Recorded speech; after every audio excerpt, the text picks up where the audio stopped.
I'm Gareth Armstrong, and this is a Razor's Edge podcast. Across from me is Alon Reyes, CEO of Race Corp, and we are just about creeping up to the halfway mark of this Building a Sales Team in an Entrepreneurial Business podcast series. In the last episode, we spoke they need someone to sell to. And in this episode, we're talking they need to earn commission. Along when I think about commission, I think about incentivizing someone to work hard. As I said that to you before we started recording this, you said, no, it's not. Can you explain yourself, please? There's a huge amount of research, particularly by the likes of Daniel Pink, etc., who are behavioral psychologists, who speak about incentives generally resulting in a negative impact on the organization. Classic one in South Africa is the Coleman Andrews story at SAA. He was incentivized on the bottom line as the CEO. They sold off assets, so he sold off a whole bunch of assets. The assets moved from the balance sheet onto the income statement. Had a massive net profit line, exceeded his target to get his incentive, took the huge bonus and then disappeared. And what it resulted in was that the organization didn't have the assets to generate further profits into the future, because he had sold them off. I mean, that's just one example, but very often what happens in organizations when you create incentives in all different places is that people will manipulate the context in order to receive those incentives. And in most cases, and I say most, I'm not talking about 51%, I'm talking about in the 90%. In 90% of the cases, eventually what happens is the whole organization twists to ensure that those incentives are actually achieved to the detriment of the organization over a long period of time, or sometimes even over a short period of time. My very strong view is that incentives outside of the sales environment are the wrong way to think about making people achieve what they need to achieve, and that once you introduce incentives into an organization, it's very hard to remove them, very hard. And so when you come to your senses and realize that you're now paying out all sorts of money for things that the organization should be doing anyway. All the wrong behavior. And all the wrong behavior. And now you call everyone in and say, sorry, I'm not doing it anymore. You land up with a revolt. You land up with disincentivized people who shouldn't have been incentivized in the first place. They should have been incentivized through their role, through their job function, through a bonus structure, perhaps, right? But not through a piecemeal incentive around doing their work. The difference in the sales environment, it's in the creation of income. And I think that really sets the stage for what we are going to actually then talk about. Because we're talking about building a sales team, and a sales environment is going to be different to incentivizing other parts of the business. But I think now that we've got your thinking on what an incentive or commission might not be, what is it? So my strong view, and there are different opinions, I just have to put it out there, is that the only people in the organization that need to be incentivized properly from a commission perspective, I'm underlining from a commission perspective, are the salespeople, because they are in the production of income, and there's a direct correlation between their performance and the revenue line in an organization. So the focus here, production of income being the differentiator. Correct. And people might manipulate that and say, well, everyone's in the production of income, but I think we all know what we mean by a sale. Sale's a sale. The way that you balance that commission is with the basic salary. So there's different perspectives on this as well. Some people say to a sales team, I'm going to give you a good basic, no commission. I've seen that in many organizations, and perhaps it works for them. I've never seen it work for me or the businesses that I'm involved in. Why hasn't it worked for you? Because I think the salesperson is a different animal. Good salespeople are hunters. They're almost a version of an entrepreneur, where they see their clients as their own clients, and effectively they sit in an organization. The organization is a host for them, providing them with the products and the back-end service, etc., for their clients. That's sort of the mental model, and they're building a business within a business. So it works in that environment. So it goes to the mentality of the salesperson. the right salesperson. Yeah. Because Yeah. often you don't have that mentality in a salesperson. And in my opinion, those salespeople shouldn't be in your organization. I just have to put it out there that there are organizations that don't incentivize salespeople. They give them a good basic and say, this is your job and this is what you've got to do. And they might be incentivized on a bonus and in a team, etc. My view is that you incentivize salespeople with a commission and a basic. And that whole, let's start there. What is the right balance between the basic and the commission? Different views. Some people provide very low basics and compensate with much higher commission percentages. So the earning power of a salesperson is unlimited to an extent. Other people bring up the basic to a living but uncomfortable level. So it's on the edge, so it takes care of my basics, so I don't have to worry as a salesperson. And then the balance is that I live well on my commission. But I don't have to worry if this month I don't actually earn a commission. I can still move to the next month because in this particular business, the commission cycles are chunky and acyclical and unpredictable. But over a period of a year, I should earn so much, and I can live with that. Other organizations, in terms of that compensation, have what they call a decaying basic. So they start you off at a certain basic salary for perhaps 3 months, and then drop it for the next 3 months, and then perhaps drop it again over the next 3 months, where it settles at a much lower level. And that is thinking about the fact that it takes time to build a client base, and giving you some runway to do what you need to do in order to get up to speed. But what you're hearing here is that there's different strokes for different folks, and different industries, different businesses have different contexts, different realities. And so what you need to be thinking about is, what is the reality of my environment, my business, my industry? What is the complexity of the sale? And very importantly, what is the type of salesperson that I need in order to succeed long term? So here you talk about somebody who is a more sophisticated salesperson is generally not going to come for no basic unless the commission structure is really, really lucrative. So you have to find the balance for your particular industry. Okay, so I hear you on the fact that there are different strokes for different folks, different approaches for different industries, and different types of structures and so on that are going to be in place for different kinds of products even. But just highlighting again, you're saying the type of salesperson is the most important factor in all of this. What is your view on how to structure commission based on the fact that you're running Raise Corp with a sales team, but then you've also seen all of these other businesses with their sales teams or not? So Gareth, the first thing that I've seen is that the commission structure is often too simplistic. You get 5% on top line or 10% on GP. It's that kind of commission structure. And very often there are nuances. So let's start on the 10% of GP. Who determines GP? What are the inputs to GP? Do we average all our products when you are selling or services that we're selling? Because everyone will have a slightly different GP. So do we average the GP? How's that all worked out? That's complex, right? So to say you're getting 10% of GP without being specific about what the GP percentage is, it's problematic. And then there's discounting. What happens if the salesperson discounts? Do they earn the same commission? What happens if they discount by 5% versus 10%? Do they still get the same reduction in their commission, or are there two different types of reduction based on 5% and 10% discount? What happens if I pass on the lead to the salesperson? Do they earn the same commission as if they had hunted that client themselves?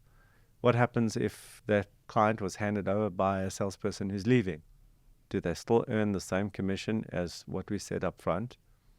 So all these different circumstances around the sale, the context of the sale, need to be thought through and need to be understood and very clear as to what happens in those situations.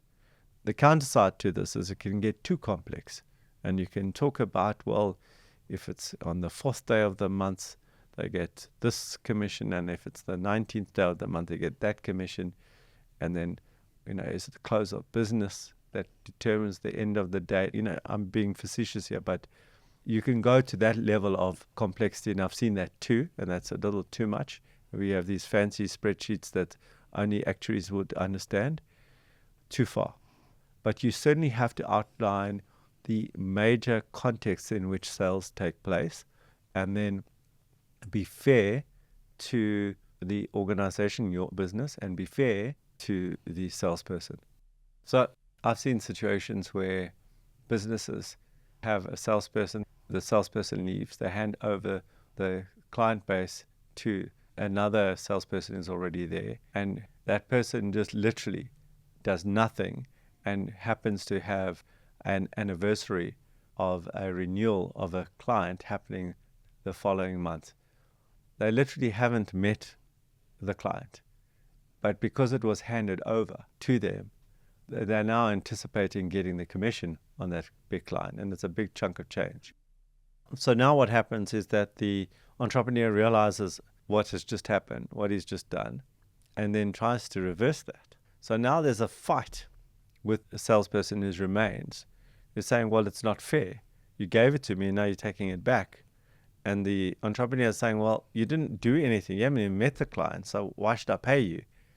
And it lands up into an argy-bargy, and the second salesperson left. Mm. So that was because the handover wasn't clear and the entrepreneur hadn't thought about that. So those kinds of detail are very important to think about in terms of somebody receiving clients that they didn't hunt. The two general rules of thumb around this particular situation are that either there is a delay, in other words, they will only start earning commission after another 3 months or another 6 months on the handed over clients, giving that salesperson time to actually meet all the clients and do the work, sometimes even a year. And the second rule is that they might earn half the commission or a percentage of the commission on anything that's handed over until the following year when all the work is done. You can adapt those rules of thumb to your context, but those are two sort of clues as to how you can handle that kind of situation. What I'm hearing you say here is that this needs to be thought through upfront and communicated early. When you say early, it's at the beginning. So all our salespeople have a commission document, which we keep upgrading and updating. I wouldn't say every year. I'd say more likely to be 3 to 4 times a year, as there's a nuance that evolves that we haven't anticipated. We add that into the commission structure. And this document is then trained. In other words, we go through line by line what it means and ask them if they understand. And once they understand all of it, they sign it. And it's part of the employment process. On day one, when a salesperson arrives in RaiseCorp, they understand the commission structure per category, per product, per situation.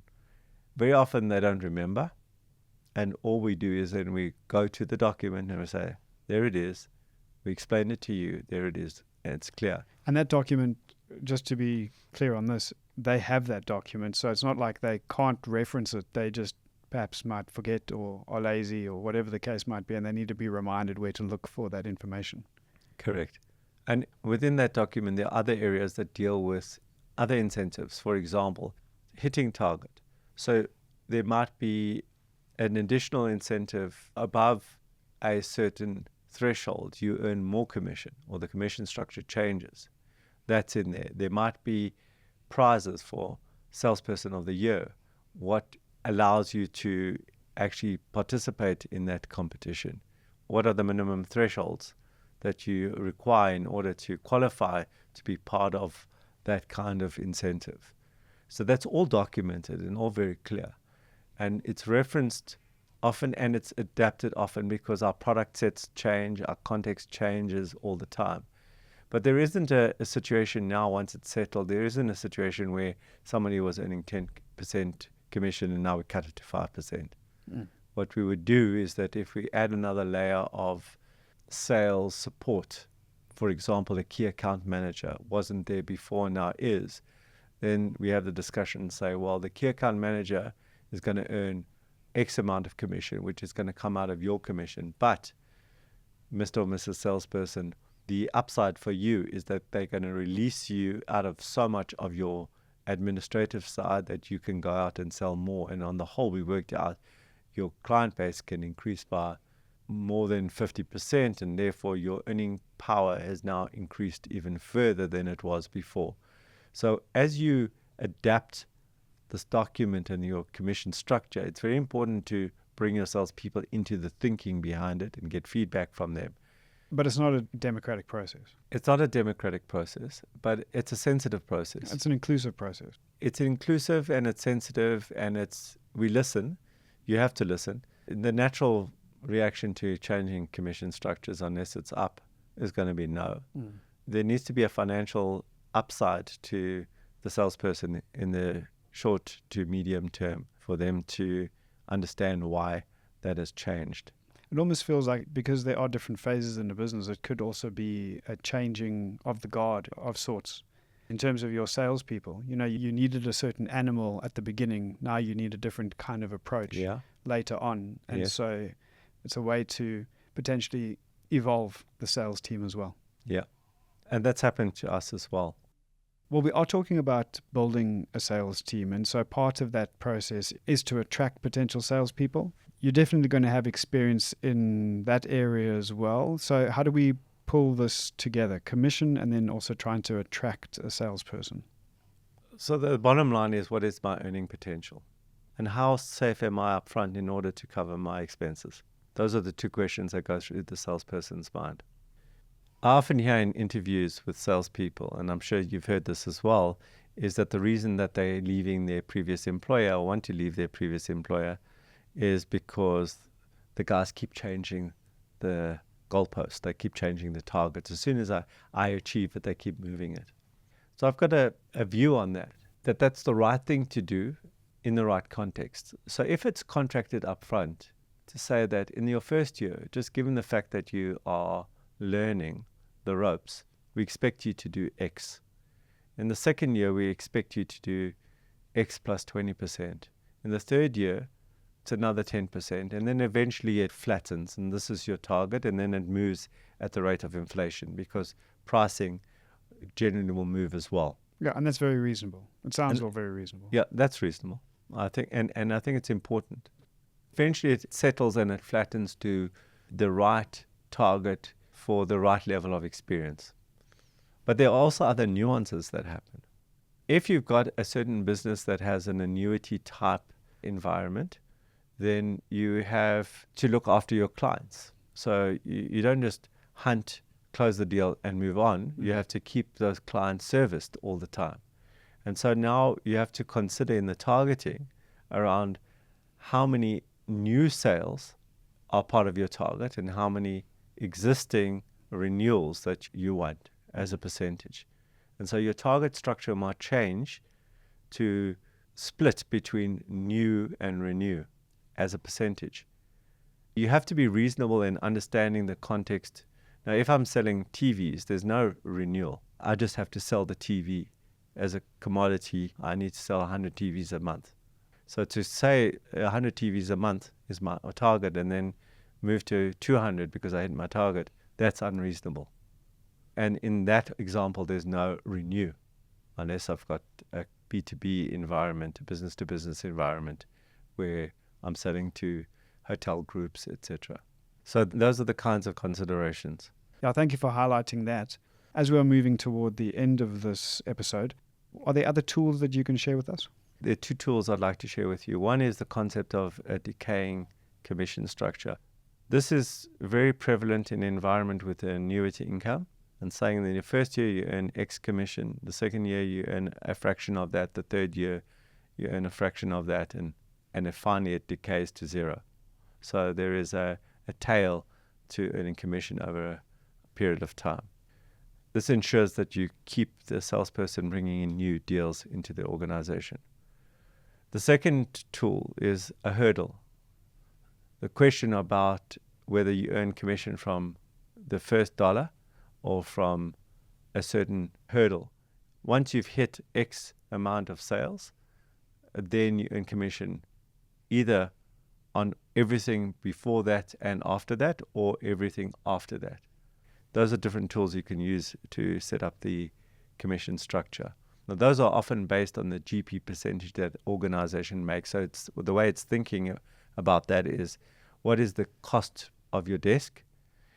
And generally, and this is a rule of thumb, generally you look at the salary, the total cost to company of the individual, and the targets, as a rule of thumb, are 5 times desk cost.